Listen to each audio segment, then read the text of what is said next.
Tollywood hero Akkineni Nagarjuna Telangana మంత్రి కొండా సురేఖపై పరువు నష్టం దావా వేసిన సంగతి తెలిసిందే. నాగార్జున నాంపల్లి కోర్టులో పిటిషన్ వేయగా కోర్టు నిన్న విచారణ చేపట్టి నేడు ఆయన కోర్టుకు హాజరు కావాలని పేర్కొంది. వారం రోజుల కిందట తెలంగాణ మంత్రి కొండా సురేఖ చేసిన వ్యాఖ్యలు అటు సినీ నటుడు నాగార్జున కుటుంబం అలాగే సమంత విషయంలో సంచలనం సృష్టించాయి. అంతేకాదు ఆమె చేసిన వ్యాఖ్యలు ఇండస్ట్రీ మొత్తం దిగొచ్చింది.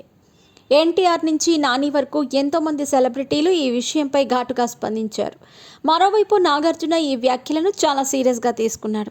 తన కుటుంబ ప్రతిష్టను దిగజార్చేందుకే కొండా సురేఖ నిరాధార ఆరోపణలు చేశారని నాగార్జున తన పిటిషన్లో పేర్కొన్నారు.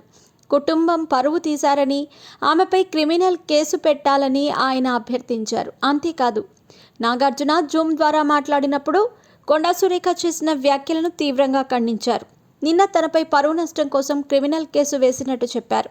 సురేఖ క్షమాపణ చెప్పినా తనపై వేసిన కేసును వెనక్కి తీసుకునే ఉద్దేశం లేదని స్పష్టం చేశారు. తాజాగా నాగార్జున తన కొడుకు నాగచైతన్య, భార్య అమలతో కలిసి నాంపల్లి కోర్టుకు వచ్చారు. వీరితో పాటు సాక్షులు సుప్రియ, వెంకటేశ్వర్లు కోర్టుకు హాజరై వారిలో ఉన్నారు. విచారణలో భాగంగా కోర్టు నాగార్జున స్టేట్మెంట్ రికార్డు చేయనుంది. ఈ వ్యవహారంలో నాగార్జునతో పాటు మిగిలిన సాక్షుల స్టేట్మెంట్స్ కూడా రికార్డ్ చేశారు.